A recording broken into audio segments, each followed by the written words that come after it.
Hi, I'm Caitlin Krause, and I'm happy to be here to talk about worlds of wonder, actualizing metaverse fluency and flow. And today we're going to be talking a lot about strategies to really spark creativity and how to build more meaning in our interactions in the metaverse. So truly, as I'm speaking here, if you have any questions, I'm the founder of MindWise. I have spaces and experiences I design in XR called Flow Camp, and you can reach out anytime to connect with me and deepen the dialogue. So a lot of what I'm focusing on today has to do with those experiences and how we design for better fluency, better flow, a way to really achieve our best sense of presence and well-being by design. And when I'm leading experiences, I often start just reminding, as I'll do today, to show up as our full selves. So what that means is just to start invitationally by taking a moment to really arrive. Sometimes I feel as if I'm bouncing from point to point, going from meeting to meeting, and I don't actually show up with my fullness of self. It's just a neck up type of experience. So even today, as you're here and we're together for this experience, inviting you to take a moment just to check in with yourself and arrive by feeling your feet. So this level of arrival is, again, curiosity, just exploring what it feels like.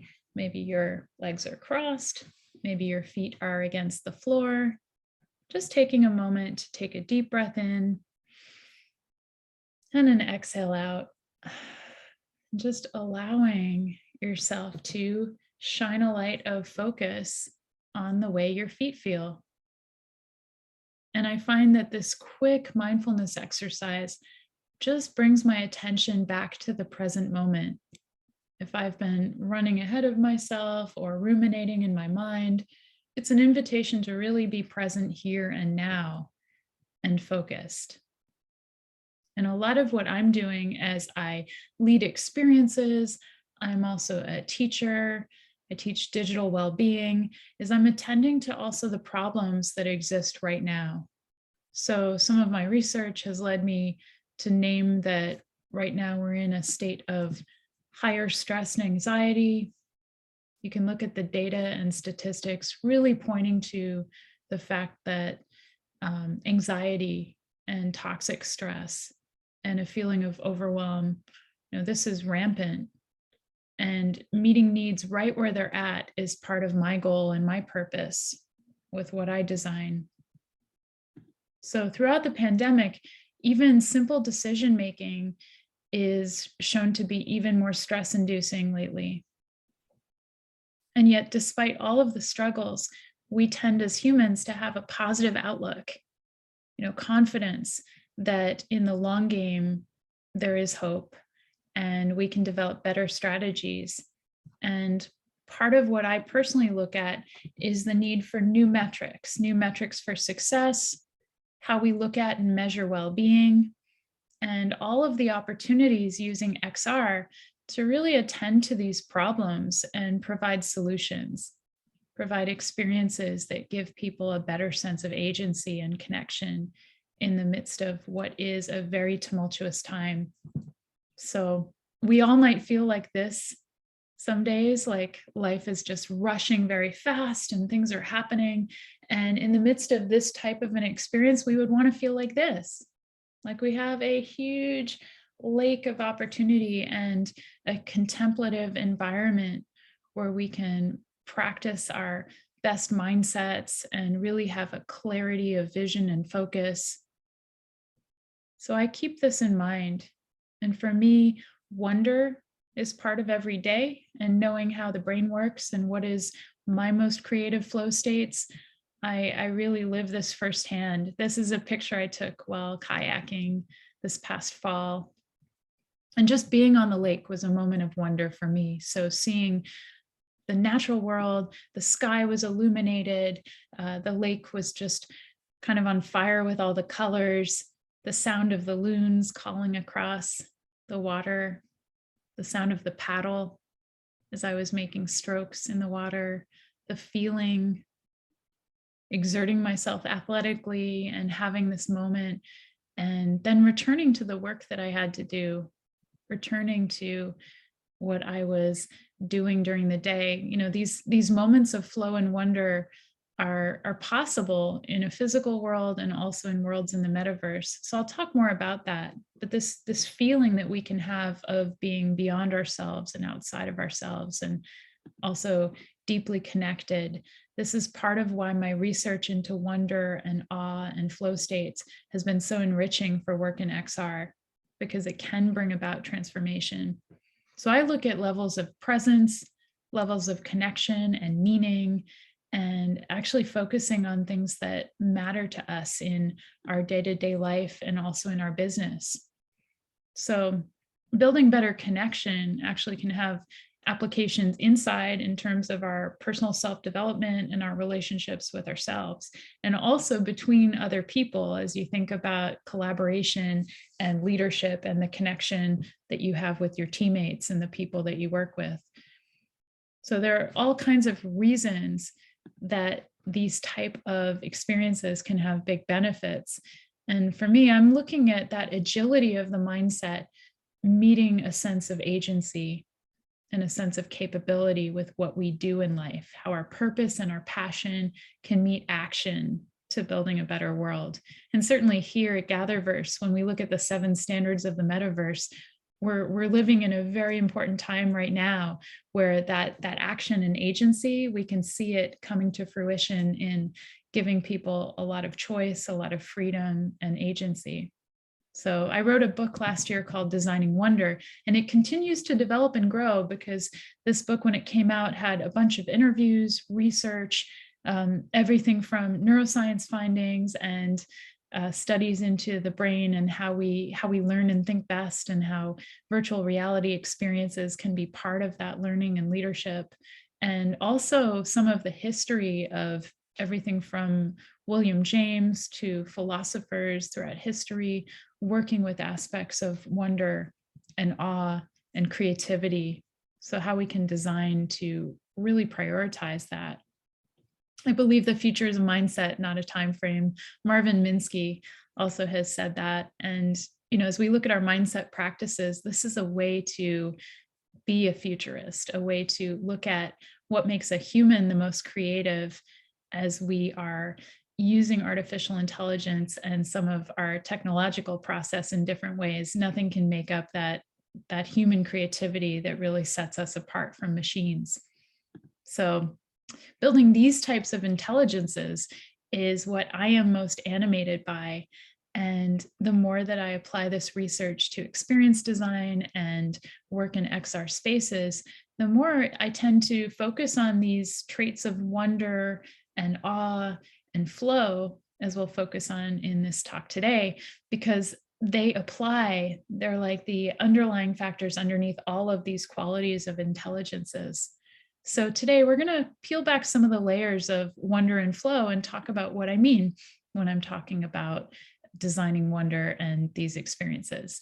And I'm someone who definitely appreciates physical presence and also virtual presence. So when the book came out, I was able to have book launch inside of VR. This is a picture in alt space of really connecting with people from around the world, having dialogue about it, increasing the sense of connection and conversation socially, and looking historically at what wonder can mean and how it can be transformative in environments.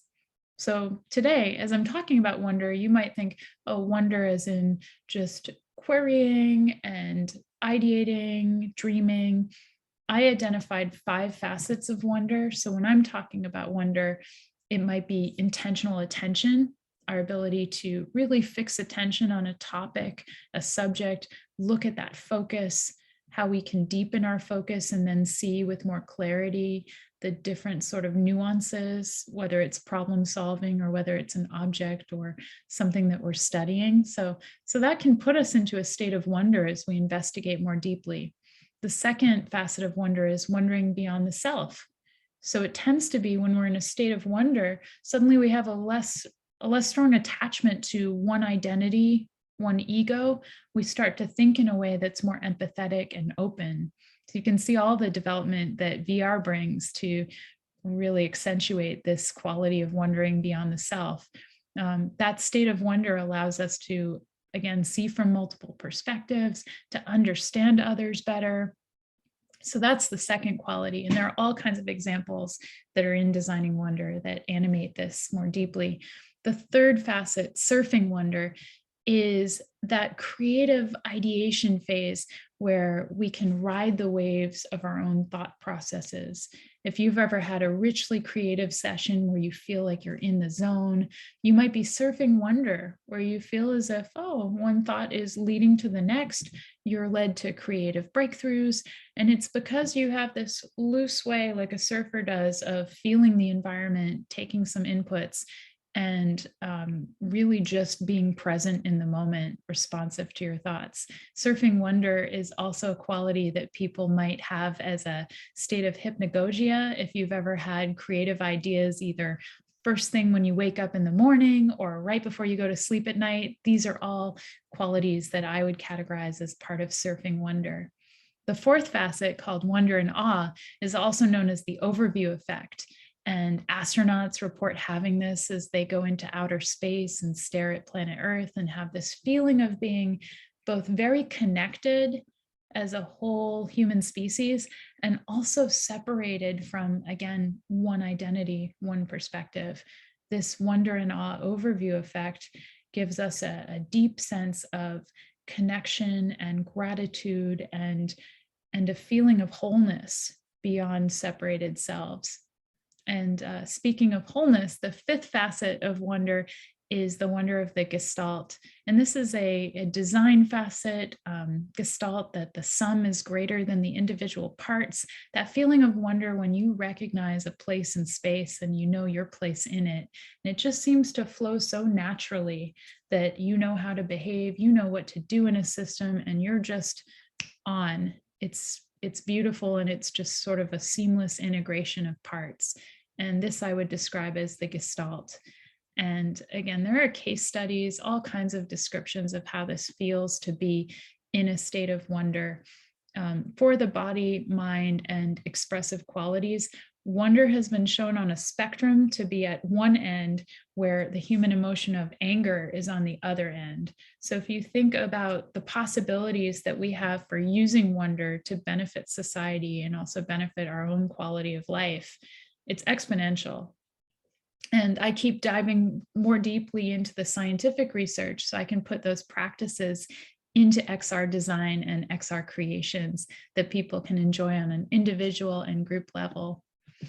So that's wonder, which couples really well with elements of flow. So I want to talk about flow. If you've heard the word before, maybe you've also heard from one of the great researchers of flow, Mihai Csikszentmihalyi. He's known as the father of flow. And this is a quote that he says about the way it feels to be in flow. It's a state of body and mind where you might also feel that this is in the zone. You know, we've had these experiences, maybe playing a sport or doing a practice like creative writing, or even giving a talk. You can feel like you're just so on and everything's fluid. So Mihai Csikszentmihalyi did research about flow and found that there were 8 key characteristics or facets that would describe someone who's feeling flow. And these are his 8 characteristics that he isolated. Now, I took these levels that are descriptives of flow, and I can see right now so many different aspects that could be applied to VR in really interesting ways. So when we're doing metaverse designs and think about the experiences that we're having on an individual level, when you're in an experience, how many times have you been completely focused on a task when you're in a VR space? We lose sense of time. It's intrinsically rewarding. So we're doing it for the sake of the action itself and now not for some extrinsic benefit or reward. A feeling of effortlessness, that balance of challenge and skills, and a complete loss of attachment to self, this loss of self-consciousness, and feeling of agency and control. So many different aspects of flow seem perfectly attuned to being in a metaverse setting, virtual reality, and can benefit the way that we feel, the way that we flourish in life. So, and we take that feeling back into our physical presence as well. This is an example of a diagram of Csikszentmihalyi's flow states, just looking at the challenge skills balance. So skills would be ability levels.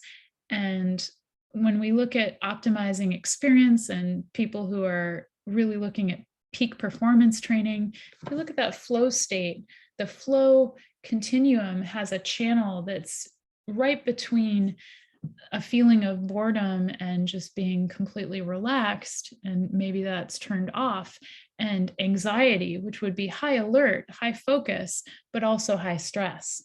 So how can we take learning and leadership and every kind of experience and look at the flow channel and how to really put people into experiences and into agency that gives them a feeling of challenge and also takes advantage of the great skills that we have to exercise our creativity, our joy. This would be what we call flow. So this all leads perfectly into a mission to empower meaningful human connection. So we're looking at this and integrating flow, wonder, qualities of awe, and have it be human driven. For me, virtual reality has been a passion of mine from the beginning, and really looking at how it's a new rule of identity, new relationship with space and place. When I build experiences, I'm thinking a lot about the visceral aspects and the qualities of connection that bring us back to our most mindful and natural selves, but also let us go beyond, again, that attachment to one fixed identity and look at wonder and creativity, relationships, and well-being. So the spaces and places that I have built and created are experiences that are all under the umbrella of MindWise Flow Camp, and giving people a chance to experience that creativity in 360, as Stephen Kotler has called it. This is what it's all about. So as I picture myself in a virtual landscape that is surrounding me, it really is a chance to feel that sense of wellness and also explore creative possibilities, both in a solo and collaborative dynamic. I've built creativity immersives. So everybody who loves to formatively express themselves, especially with storytelling and art, there's a lot of different creative potential that we have right now in the metaverse for designing these worlds of wonder and sharing them with other people. Which brings me to a point about metaverse fluency, because sometimes we'll be talking about metaverse and people will say, well, what does that exactly mean? Or how do you define that word? And I know that right now is a time of maybe rampant buzzwords and deconstructions and sometimes seeing beyond labels.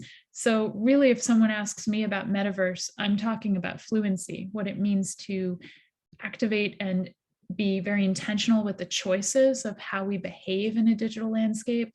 So if metaverse is shared and spatialized and interactive, then I'm going to talk about the next level, which is what are we building that's meaningful there? How are those meaningful choices showing up in our behaviors and in our opportunities? For me, it's the fluency, the wonder, and the flow that are differentiators, and really let people feel a sense of freedom and understand both the technology and its applications. So at times I am a guide, and I'm also a translator of letting people know beyond their curiosity what the technology offers, and then also how we can share these experiences. So when people come in and they want to have a workshop with their team, or when they want to integrate a certain technology into the flow of their workday or their personal life, I say, here, this is some context, give this a go, try it out, and also see how it feels with your own body, with your own self, with your own ability to focus, because there are many ways to experience wonder and well-being and creative flow. And it's all about having a context and having the experience for yourself. So this is one example. I've gathered people together to have a winter wonder experience where we share stories, There's part that involves mindfulness and part that's exploring and multisensory with music.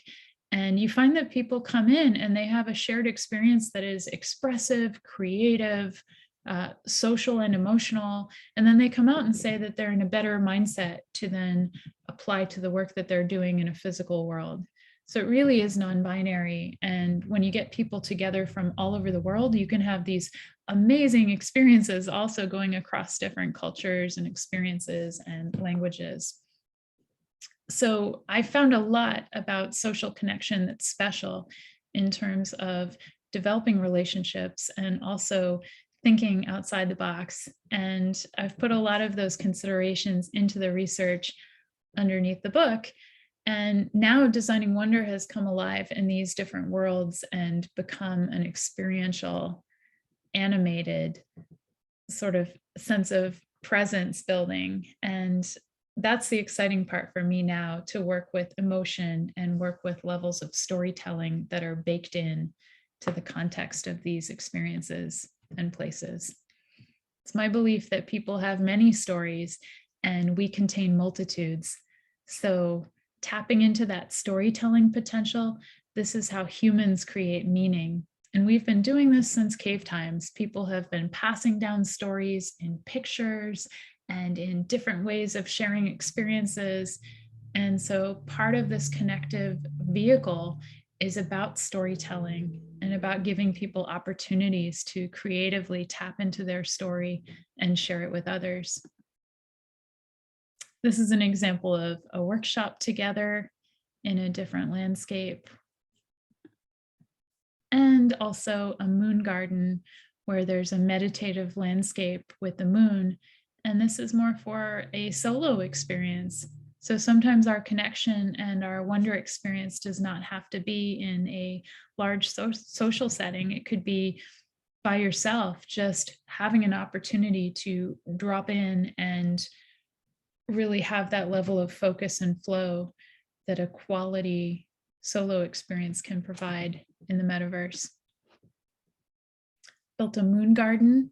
This is a WebXR environment with Science VR, where together we have this space for people to share together on the web, and they come in and experience that wonder and delight and flow. And the accessibility of being a web-based experience is something that can have amazing benefits. So in sum, there's a takeaway here, 3 discoveries that I've made through my experiences with wonder and flow. And the first is that we already are in a period of transformation across many verticals: learning, healthcare, the future of work. It's already being disruptive.